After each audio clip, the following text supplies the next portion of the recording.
All right, Carly, I think it's right at 12 o'clock. So let's go ahead and get started so we can utilize all of our time. I can't hear this for some reason. I think we need to make sure if you can double check that you're muted if you are. I can. Okay. All right, I think we're good to go. So I did want to welcome everyone to our provider presentation today, and we are going to discuss the TEIS expanded options. So looking forward to sharing some information with you all today. And I am going to go ahead and turn it over to Amanda Schaefer and get us started.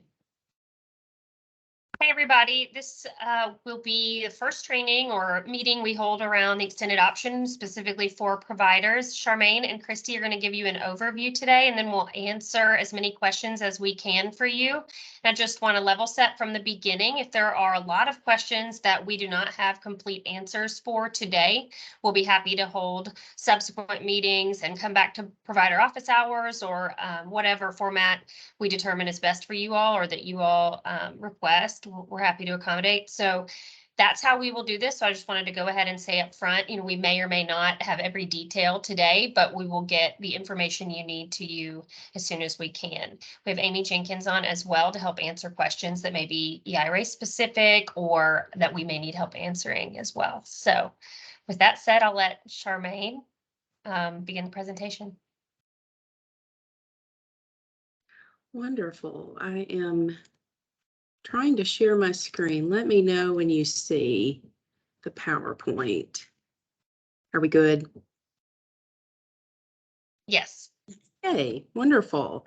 Thank you everyone for joining us. My name is Charmaine Woods, and I am a strategy specialist with TEIS Data and Operations. Fellow strategy specialist Christy Board, I have developed trainings for TEIS on the TEIS extended option, and today we have a presentation to share with you, and following we will have some time for question and answers.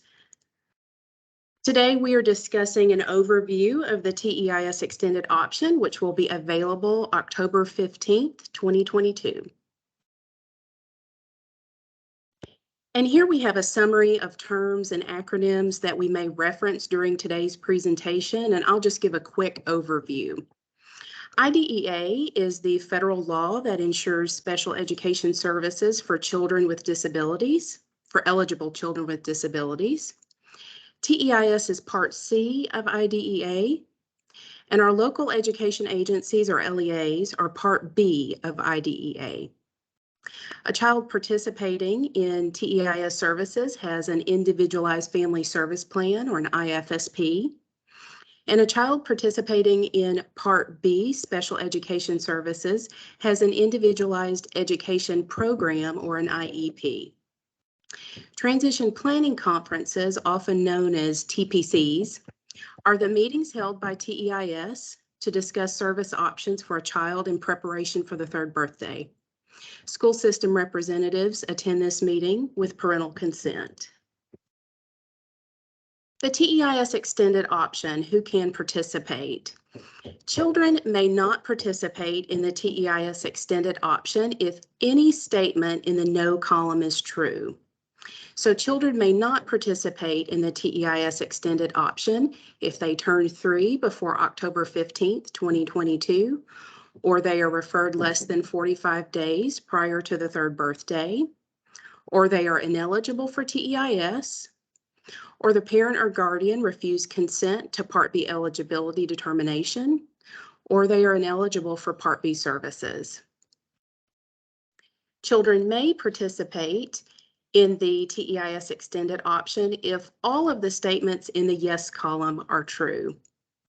So children may participate in the TEIS extended option if they turn 3 on or after October 15th, and they are referred to TEIS more than 45 days prior to the third birthday, and they are eligible for TEIS and have an active IFSP, and the parent or guardian has consented to Part B eligibility determination, and they are eligible for Part B services. So thinking about children who may participate in the TEIS extended option, these children have active IFSPs and are eligible for Part B. Their parents have several choices.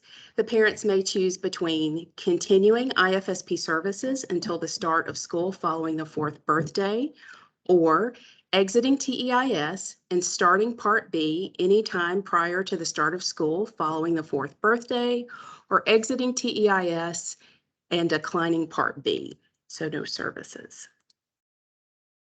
And this flow chart gives an overview of a child's entire time with TEIS, and today we'll focus on the highlighted yellow boxes. And these boxes start when children begin receiving TEIS services and then move through the transition period, the time when a child has a transition planning conference, and afterward. And the remaining slides will outline these steps in greater detail as they relate to the TEIS extended option. Starting with IFSP meetings. So at IFSP meetings, service coordinators are going to review the TEIS extended option information, particularly at initial IFSP meetings, 6-month reviews, and annual IFSP meetings. And this What Families Need to Know document is available on the TEIS website and has an overview of TEIS and LEA, outlining their similarities and differences. And you'll see this document reappear several times in the presentation to emphasize that service coordinators will be reviewing this information quite frequently. And at transition planning conferences, service coordinators will review the What Families Need to Know document and discuss the TEIS extended option. They will facilitate discussion about Part B services and eligibility determination. For parents who express interest in the TEIS extended option, service coordinators will emphasize the importance of the Part B eligibility determination process and will follow up with the LEA and parent to ensure that the parent gives consent for this process.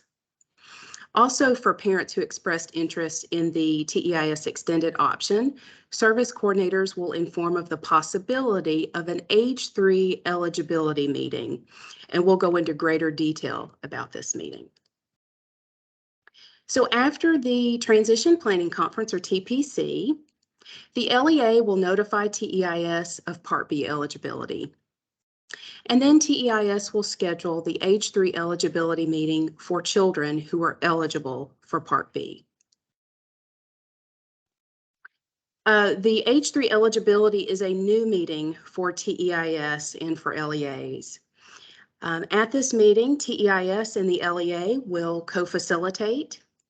The LEA will review the child's Part B eligibility and offer Part B services. TEIS will review the TEIS extended option and offer this option to the parent. The parent then chooses between the TEIS extended option or Part B services or no services. And at this age 3 eligibility meeting, IFSP service providers will be invited to attend, and they will have the opportunity to participate in an IFSP requested review if the parent chooses the TEIS extended option. And now I'll hand the presentation over to Christy, who will go into greater detail about the age 3 eligibility meeting. Thank you, Charmaine.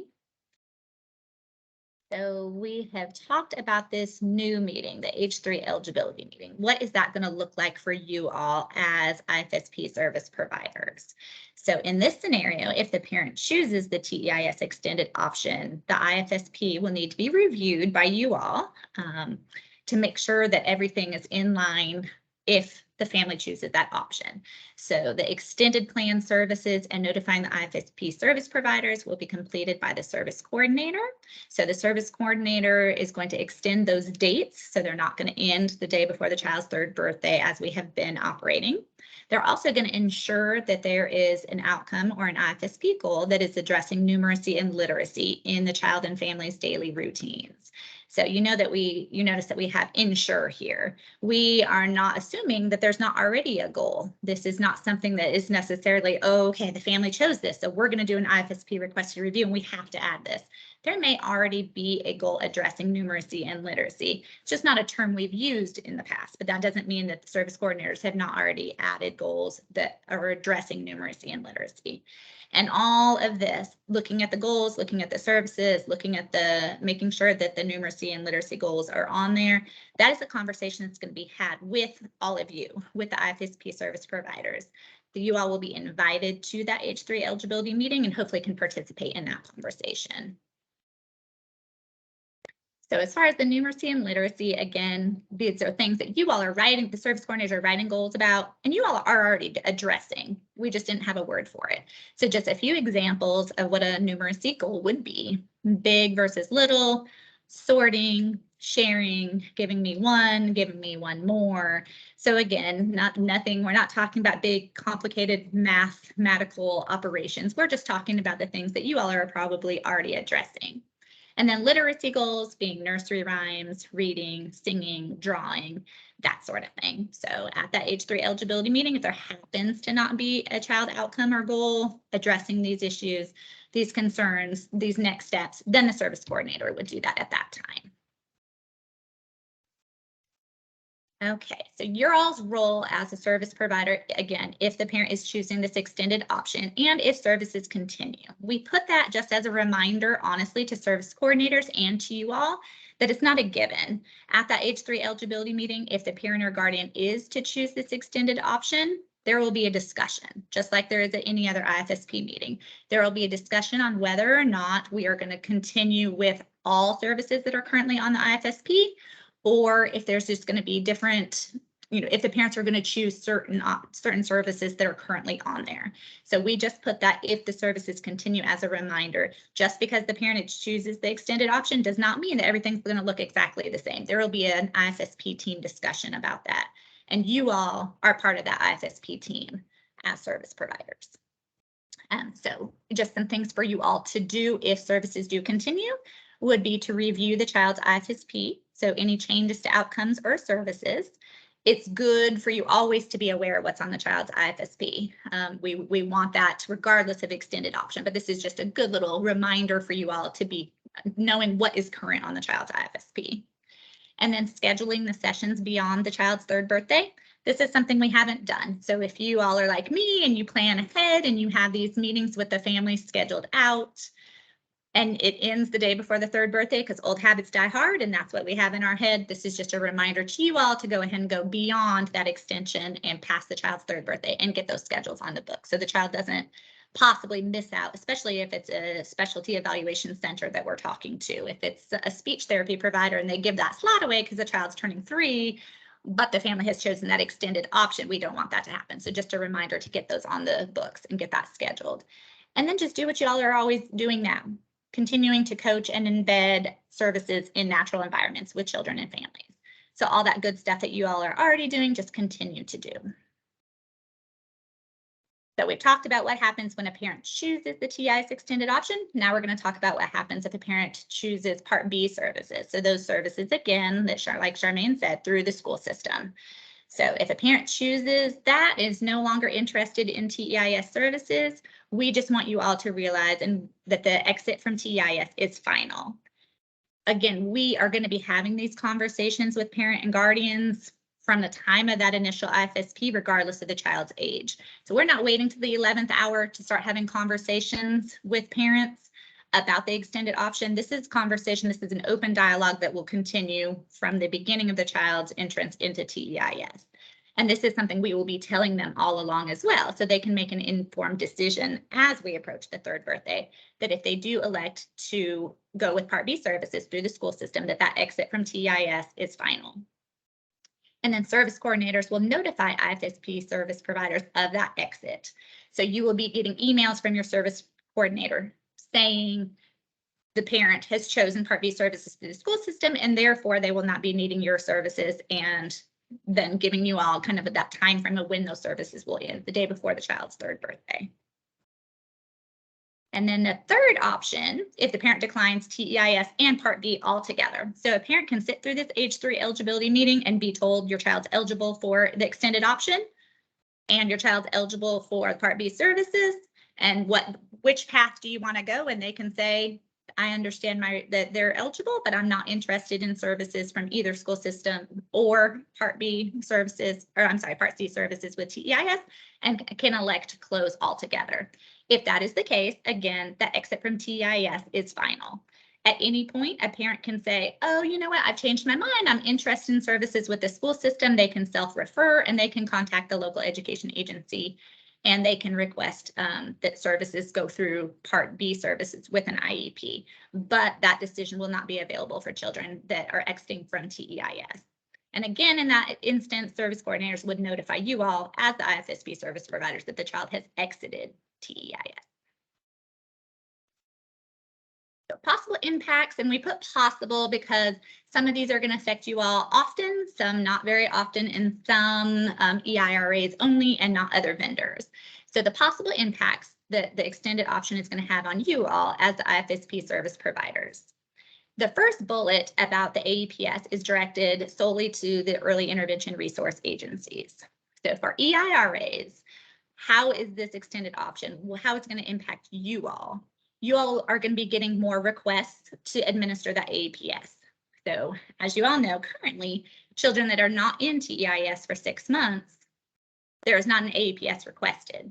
Well, because of that potential option of the extended option, there is going to need to be an AEPS at this time prior to, so at that initial IFSP, typically you would look at the birthday and be like, oh, they're only going to be in our program for 4 months, so I'm not adding the AEPS. Well, that's no longer the case.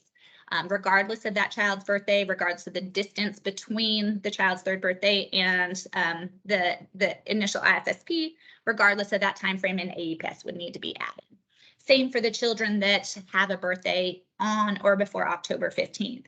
You all will be getting requests for children and administering more AEPSs for those children. And then monitoring TEIS for changes, we've already talked about that. That's going to be for vendors, specialty evaluators, EIRAs, everybody that contracts with TEIS. And again, we all hope that you're doing this now. We hope that you're looking at children's IFSPs. We hope that you're looking at those start dates and end dates. We hope you're looking at those child outcomes and is aware of what's going on. But just another plug to monitor that because of the extended option, that there might be some changes to goals and or extension of dates. And then directing parents to service coordinators for specific questions.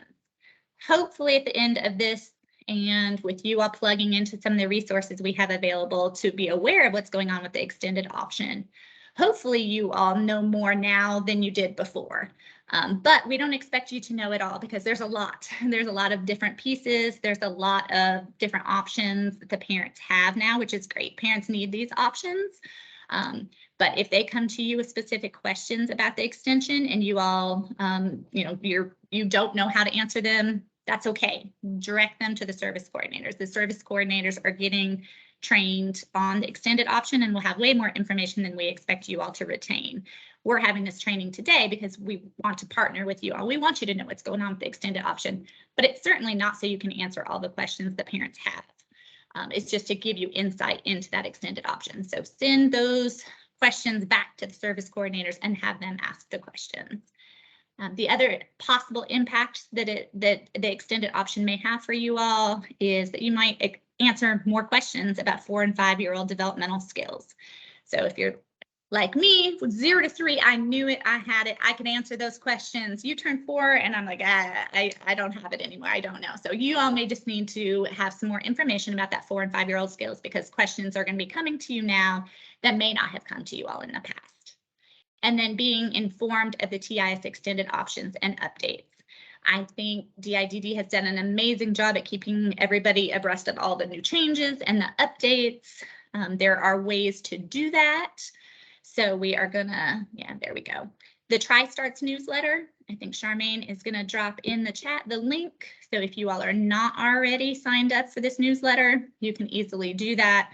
It comes out with all the information that you would ever want to know, and as well as there's a section for TEIS extended options. So you can go directly there if there's any questions about that. And then the TEIS extended option, what families need to know, that pretty yellow brochure here on the screen, that is going to be given again to parents at the initial IFSP, regardless of child's age, at the 6-month, at the annual, at the transition planning conference. This is something that we are going to be talking to families about throughout their entire experience with TEIS. And that can be found on the intranet. So I think Charmaine's going to drop that link also. So staying abreast of updates, it would be easier with these two resources. And then again, just a reminder to please direct parents to service coordinators with any specific questions that they have that you all either don't know the answer to or just don't want to answer those questions, because we know service coordinators have more knowledge about the extended option. Just refer them right on back to the service coordinator. That is all as far as the formal training that we have today. Hopefully, like I said, you all know more now than you did when we started. Carly is going to go ahead and read some questions that have come through the chat, and then she will direct, and we will hopefully be able to answer some questions if you still have them. Yes, thank you, Christy and Charmaine. That was very informative and awesome. I hope everybody learned a little bit here today. So we do have we did have a question in the chat by somebody saying that they couldn't see the presentation. And I just want to let you all know that we are going to make this available, the recording and the slides, on our extended option webpage. And so that will all be in our Tri-Starts newsletter that will go out on Monday. All right, the first question is, how are we supposed to ensure no lapse in services if LEAs don't evaluate until at least a month before 3, and then the eligibility isn't 2 to 3 weeks before age 3? I am going to pass this over to Amanda. Sorry, just having a mute problem. So with the extended option, IDEA regulations specify that states who have the extended option continue serving children until Part B eligibility is determined to alleviate that lapse in services. So we'll continue providing services to these kids who are awaiting their eligibility, the Part B eligibility determination. So that means even if it is past age 3, we will continue to hold those children and serve them. Thank you, Amanda. Okay, we have please review information on AEPS again. For those that have vendor services for the AEPS, how will that look as well? I'm going to pass this over to Jill. Okay, we might need to go back to the slide. Sure. Christy or Charmaine that has the AEPS information on it. Sure, I'll pull that up. Give me Thank just you. a second. My computer's a little slow today, so it may take me just a second. There we go. Can you see that okay? We can. Okay, Yes, perfect. thank you. You're welcome. So you need to admit, and this would be for excuse me, children that are receiving DT, and those children who are not receiving DT that are having an AEPS completed by one of our vendors. Administering the AEPS beyond age 3 and for children with less than 6 months of service. So as children are coming in, their birthdays are after October 15th, then their third birthdays, then we would need to complete an AEPS on those children. And AEPS would need to be completed as it is now within the 6-month and annual range.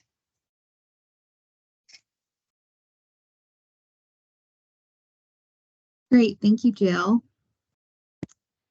All right, if children choose to continue Part C, can they still be eligible for Part B at 4 years old? Kelly? Yes. And the answer to that is yes. So a family can make the decision to select the extended option at the 3rd birthday and then determine to transition to the LEA or the school system at the 4th birthday or anytime in between that.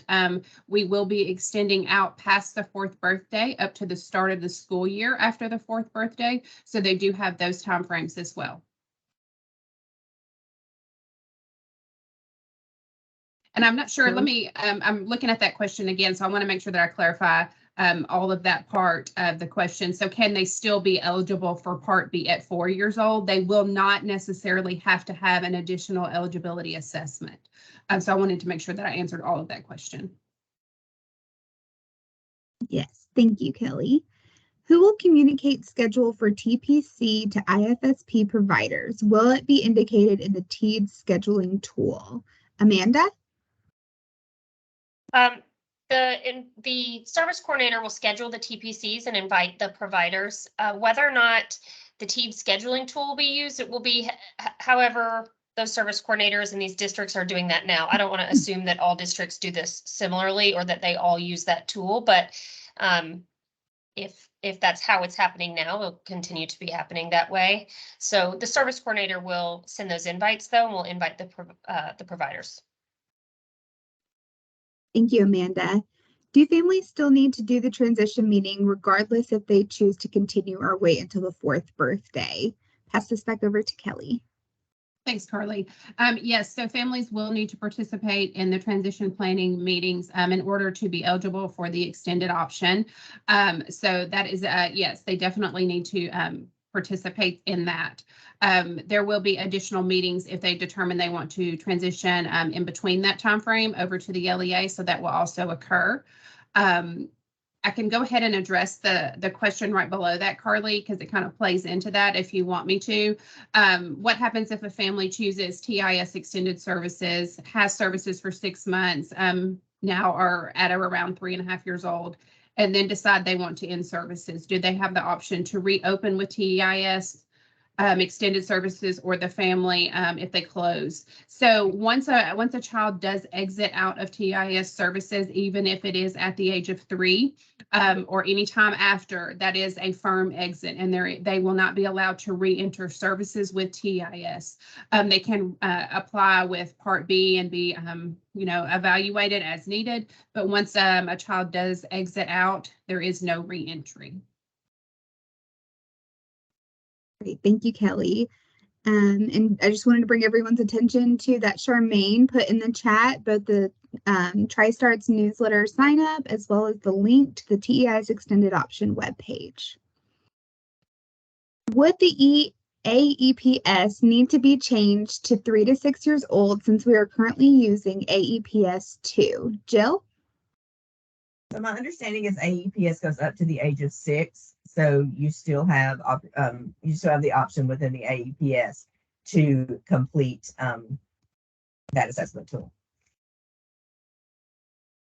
Great, thank you, Jill. Sorry. Okay, the next question is, if child has diagnosis and function high levels, would they still be eligible for extended program? I'm going to pass this over to Joan. Yes, if they have a diagnosis and they are functioning at high levels, if they're in the extended option program, they are still Part B eligible. They do meet Part B eligibility, and they can be continued in the program. Certainly, as we do now, if a child is functioning at high levels, that IFSP team will look at the needs of services for that child, and if the family at any time wants to discontinue services, then we certainly will assist them with that. All right, thank you, Joan. If a child who chooses the extended option and turns 4 in the middle of the year, they continue with TEIS until the end of the school year. Kelly? Yes, that is correct. So if a child does turn 4, say in April, they will continue until the beginning of that next school year in August. Thank you. If we continue serving past 3 while waiting for LEA evaluations, then they are determined not eligible for Part B. Will they exit Part C at that point? Amanda? That is correct. They will exit. They will exit when we have that determination.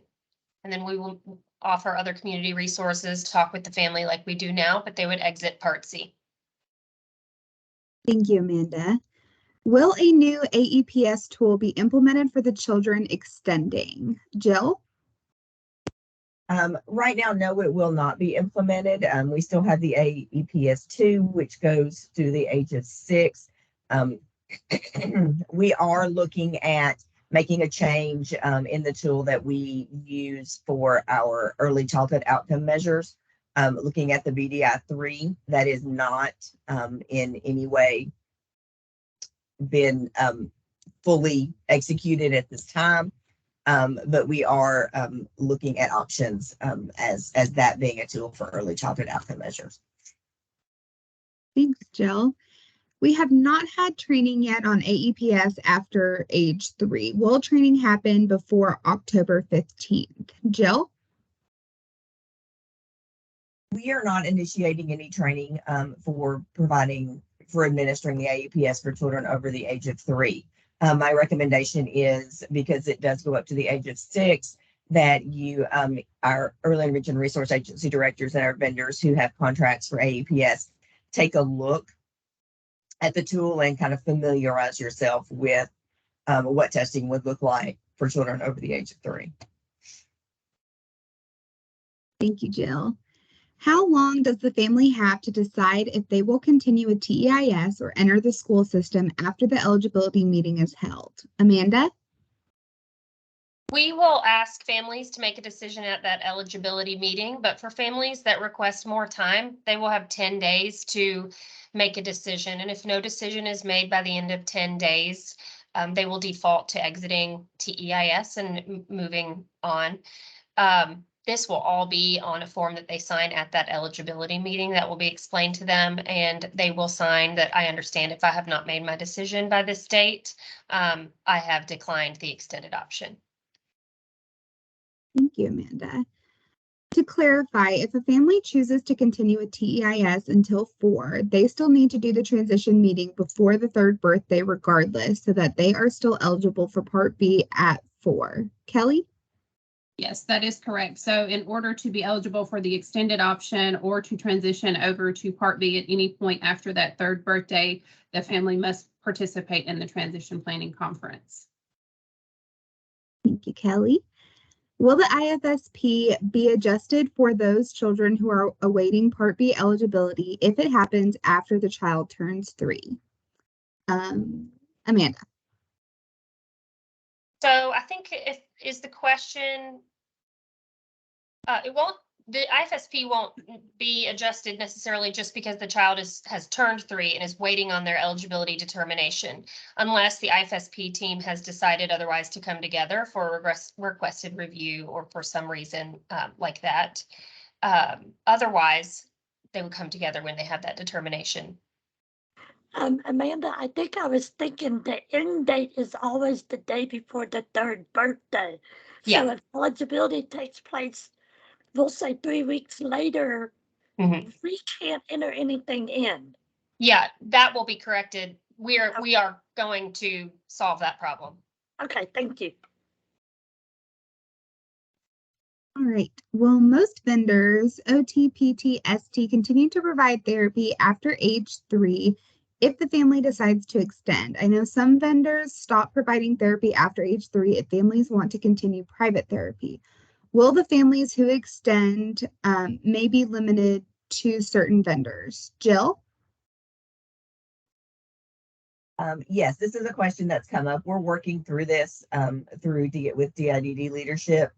We are also expanding our vendor pool, not our vendor pool, we're expanding our vendor services and in the process of doing that now. So we are watching this and to make sure that we have available providers that will serve over the age of 3. So we are aware of this as a concern, and we are actively working to, number one, either have some different language around the availability of serving over the age of 3 and also having additional vendors. Thank you, Jill. If a family chooses to remain with TEIS, does the timeline remain the same for reviews based on their initial entry date? Amanda? Yes. Short and sweet. Thank you. All right. Now we have a couple hands raised. So we will go to those people. And then after that, I'll give it just a minute for anybody that doesn't have access to the chat to unmute and ask a question. Oh, just got another. Okay. Have timelines regarding scheduling and communication of these meetings been specified? Amanda? We'll have more information about timelines as we finalize our interagency agreement with DOE. Those are the details that are still to come. I will say that we are much closer to knowing those. We just have a few more details to work out and finalize, and then we will share them with you all as soon as we have them. Thanks, Amanda. All right, I'm gonna see if I can, okay, we're gonna go to Rosario. Hi, Jill, I wanted to clarify the APS, sorry to ask this question again. When you're doing the CRDF and you have the child turning 3, you have to change the assessment to be 3 to 6. So you're that saying is you kind need of the you need a different, conflict. you need a different assessment tool, a new AEPS for 3 to 6. Is that what you're saying? Yeah, you have to change it in the demographic. Like right now we have everyone with assessment 1. So you will have to change it to assessment 2. But for those children that are in between both, you will not be able, because if a child is delayed, may have some skills on assessment 1 and some skills in assessment 2 in different domains. So that is going to cause the conflict there. Okay. That's good to know, Rosario. Thank you very much. We will look into that more. Again, I will say that we are looking at making a transition to the BDI-3 as our tool to determine early childhood outcome information. That has not been executed yet or under, sorry, I'm losing words today. But that is the direction that we are going. But we will look into the AEPS issue a little bit more as well. Yeah, I understand. Thank you so much.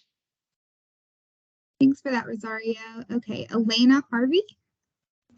Hi, my question was pretty much around the same thing.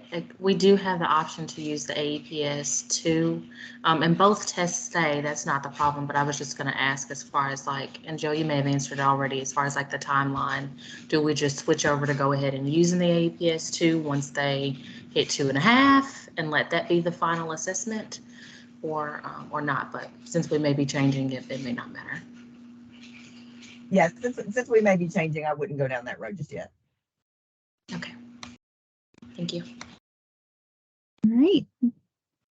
Okay, so we'll give it just a second. Does anyone want to unmute so that they can ask any questions?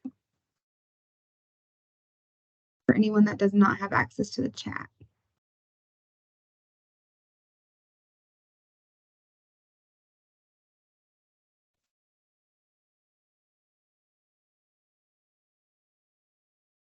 If I may ask a question. Okay, go ahead. Sorry, I've been trying to type it and I'm not sure I can get the right inflection. I'm just curious. This is Robin Lampley. I'm with Developmental Services. Is there any parallel effort in the decision-making time frame for parents to have access to the local LEA to talk about what the preschool would look like, what are the options, so they can really get I mean, they'll know the TEIS perspective.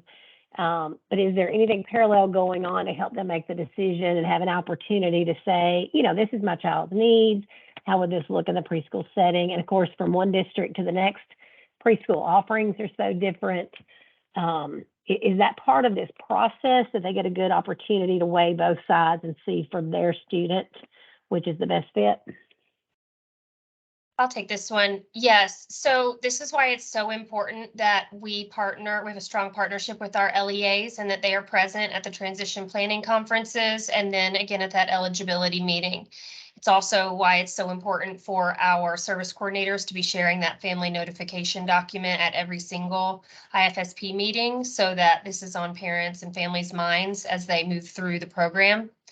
At the transition planning conference, we expect the LEAs are at the table to say what services look like in their district generally. Of course, an IEP will not be developed for a child at the time that they have to decide at that eligibility meeting, but the LEA representative should be present to give families enough information where they have somewhat of an idea of what the services look like in that school system and they can make an informed decision. That won't be on TEIS to provide that information, that will be on the LEA. So it'll be essential that they are at those meetings for the sake of the family and their ability to make that decision.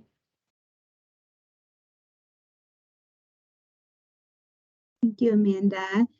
Was there anybody else that had any questions that needed to unmute because you don't have access to the chat? Okay, we have a few more questions in the chat.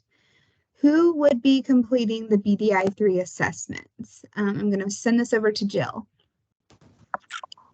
We are still working through the finalizing process for changing assessments. So we will have more to come on that. Okay, thank you, Jill. Part B will be responsible for inviting service providers to the eligibility, correct? Amanda.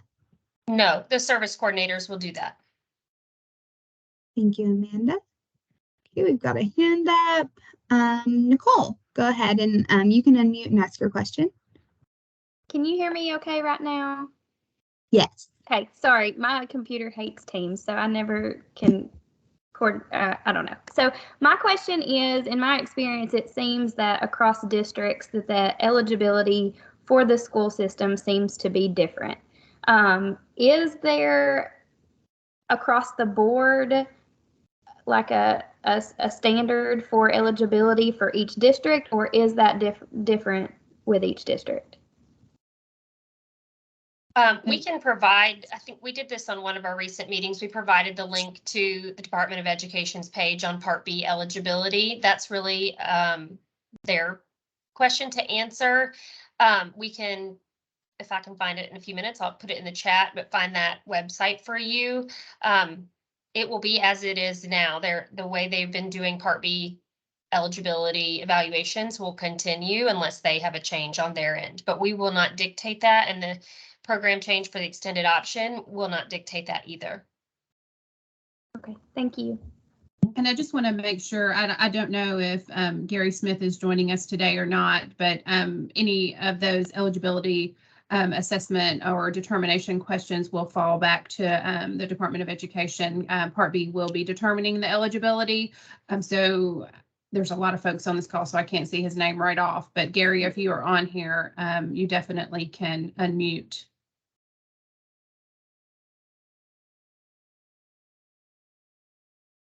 Well, it looks like he may not have been able to join. So I just wanted to give that to you. That's another resource, and we can put his email in the chat.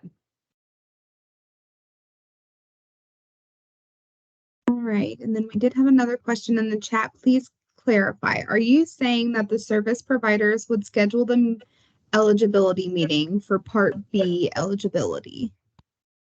No, the service coordinators will schedule the eligibility meeting, the age 3 eligibility meeting. That happens after Part B eligibility has been determined. The school system will have notified the family and TEIS, and the service coordinator will then schedule this meeting. I think I referenced that they could be part of the IFSP team discussion. So that may be where that question is coming from. They will not be responsible for scheduling. They will just be part of the IFSP team at that age 3 eligibility meeting. Right. Thank you, Amanda and Christy. LEAs do not necessarily make decisions about the specific delivery of services at the eligibility meeting. How will families make an informed decision if the LEA does not specify what their service will look like if they choose Part B? Amanda? We've been working closely with Department of Education about the guidance to the LEAs and about, what guidance needs to be provided for them. We don't have what that guidance is. What we can tell you is how this partnership works and how the extended option works. And what we know is that the LEA comes together with TEIS staff at the transition planning conference. And again, at the eligibility meeting, if that child is Part B eligible and that family does get to choose between the extended option or moving on to Part B to the school system for Part B services. It will be on the LEA to answer those questions, and that is not something that we control or provide guidance on. Thank you, Amanda. Is the LEA being held accountable to notify TEIS if a child is eligible for Part B services? Kelly? Yes, the answer to that is yes. We will continue to partner with the LEAs on eligibility determination, and we'll need that response before a family, a child is able to determine whether to extend with TEIS, transfer over to Part B, or exit services completely. So there will be constant communication with LEAs on those determinations. Thank you, Kelly. All right. Do we have any other questions? Oh, and Amanda put in the chat that link to the evaluation of eligibility at DOE. And I also put in Gary's email address in the chat. Can you explain what Part C is and when it is applicable? Amanda? I think, is this question, so Part C is the, is TEIS for Tennessee. Is this a general question? It may be that we're using uncommon language. So under IDEA, preschool or early childhood special education is the state's Part C program, that's TEIS, and special education services through the school systems, those are your Part B services under IDEA.